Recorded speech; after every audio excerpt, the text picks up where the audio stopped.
नमस्कार, आप देख रहे हैं सी न्यूज भारत और मैं हूं आपके साथ अंजलि शुक्ला। राष्ट्रीय स्वयंसेवक संघ के शताब्दी वर्ष पर पूरे देश में 2 अक्टूबर 12 अक्टूबर तक मनाए जा रहे विजयदशमी उत्सव का आज समापन हुआ। इसी क्रम में राजधानी लखनऊ के कृष्णनगर क्षेत्र में आरएसएस लखनऊ दक्षिण भाग के राष्ट्रीय स्वयंसेवक ने विजयदशमी का उत्सव मनाते हुए आरएसएस के 100 साल के राष्ट्रीय हित में कांटों भरा सफर को याद किया और क्षेत्र में पथ संचलन का कार्य किया। आइए देखते हैं हमारे संवाददाता उमेश विश्वकर्मा की एक खास रिपोर्ट। राष्ट्रहित में सेवा समर्पण एवं संस्कार के 100 वर्ष पूरा होने पर राष्ट्रीय स्वयंसेवक संघ द्वारा 2 अक्टूबर से आज 12 अक्टूबर तक पूरे देश में विजयादशमी उत्सव शताब्दी वर्ष के रूप में मनाया गया।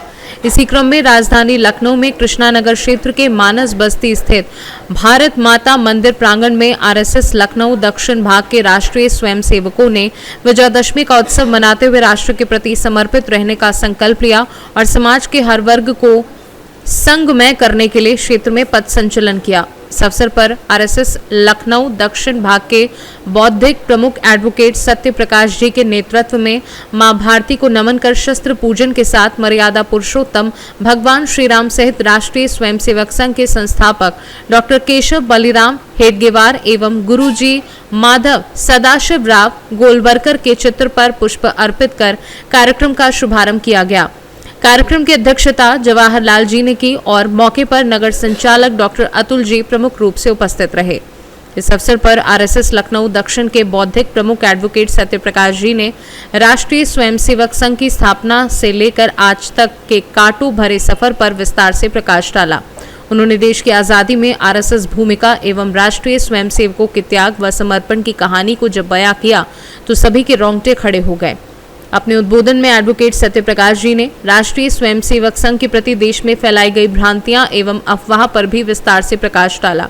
उन्होंने बताया कि महात्मा गांधी की हत्या करने वाले गोडसे राष्ट्रीय स्वयंसेवक नहीं था, किंतु गांधी जी की हत्या के बाद इसकी सजा सभी राष्ट्रीय स्वयंसेवकों को भुगतनी पड़ी। उस दौरान तत्कालीन सरकार द्वारा स्वयंसेवकों को जेल में डालकर उन्हें अमानवीय प्रताड़नाएं दी गई, किंतु राष्ट्रीय स्वयंसेवकों के भीतर राष्ट्रभक्ति का जज्बा कम नहीं हुआ।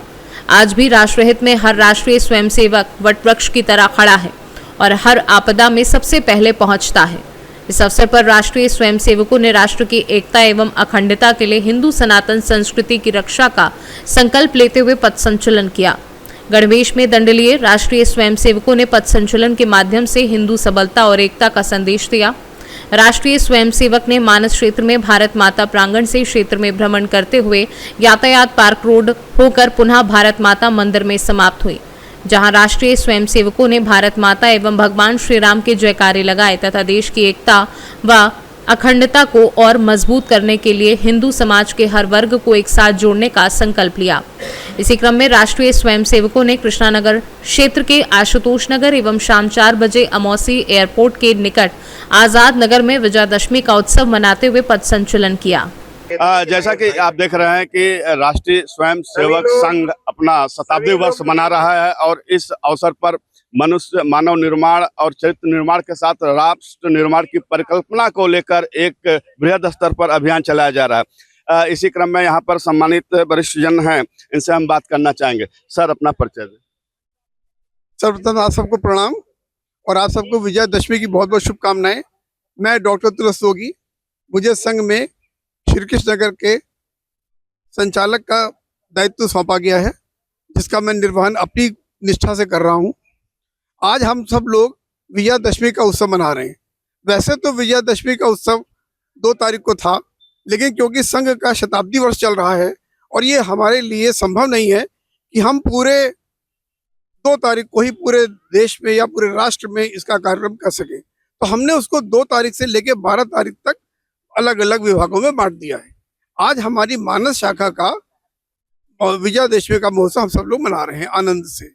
यहाँ पे गणमान्य लोगों को बुलाया गया है। समाज के बहुत से अलग लोग भी हैं जो स्वयंसेवक संघ से जुड़े तो हुए हैं, हालांकि वो स्वयंसेवक नहीं है, लेकिन वो अपने आप को स्वयंसेवक मानते हैं और हमारी इसी प्रकार की जितनी भी सभाएं उनमें आते हैं। आपका उद्देश्य भी यही है, राष्ट्र से जुड़े, राष्ट्र निर्माण में लोग अपना योगदान दें, तो जो संघ के नहीं है वो लोग भी जुड़ रहे हैं तो अच्छी बात है ना। और हमारा तो कार्य ही है समाज को जोड़ना और इस देश का निर्माण करना। हमारा केवल एकमात्र उद्देश्य हमारा जो है वो है राष्ट्र निर्माण और राष्ट्र को आगे करना, और हम सब बाद में पीछे हैं उसके। धन्यवाद। कुछ दुष्प्रचार समाज में किया गया है पूर्व में, जैसा कि गांधी जी के हत्यारे को कहा जाता है ये संघी था। नहीं, ऐसा कुछ भी नहीं है। संघ से वो कुछ जुड़े हुए थे, उनकी विचारधाराओं को मानते थे।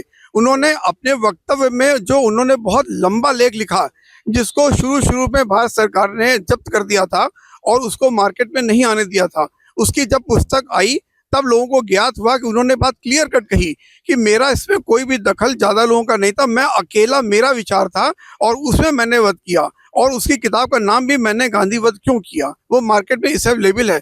जिन सज्जन को जरा सा भी कंफ्यूजन हो वो उसको पढ़ के उन चीजों को निराकरण कर सकते हैं। जनता से क्या अपील करना चाहते हैं? जनता से हमारा हमेशा यही रहा है कि हम राष्ट्र निर्माण में साथ में रहें। हम सब लोग एक ही देश के नागरिक हैं, ना कोई हिंदू है, ना कोई मुसलमान है, ना कोई जाति है, ना कोई पंथ है। हम सब एक हैं। अगर हम सब एक रुक के रहेंगे तो इस दुनिया में, इस विश्व में किसी की हस्ती नहीं है कि जो हमारे भारतवर्ष को कहीं से मिटा सके या छोड़ सके। आपने देख ही लिया होगा कि इस समय विश्व गुरु के नाम पर हम लोग धीरे धीरे आगे बढ़ते ही चले जा रहे हैं। पहले भी विश्व गुरु थे और अब भी हम यही कार्य करना चाहते हैं कि हम आगे विश्व गुरु बन के रहें। निश्चित रूप से विश्व गुरु की तरफ अपना देश कदम बढ़ा रहा है, और जिस तरह शताब्दी वर्ष पर आरएसएस द्वारा जगह जगह कार्यक्रमों का आयोजन किया जा रहा है, जन जागरण किया जा रहा है, निश्चित रूप से लोग जागृत होंगे। राष्ट्र के प्रति जिस दिन हर व्यक्ति जागृत होगा उस दिन हमारा देश विश्व गुरु कहलाएगा। सहयोगी सुनील कुमार पाल के साथ उमेश विश्वकर्मा, सी न्यूज भारत। फिलहाल इस रिपोर्ट में इतना ही। देश और दुनिया की तमाम बड़ी खबरों के लिए देखते रहें सी न्यूज भारत।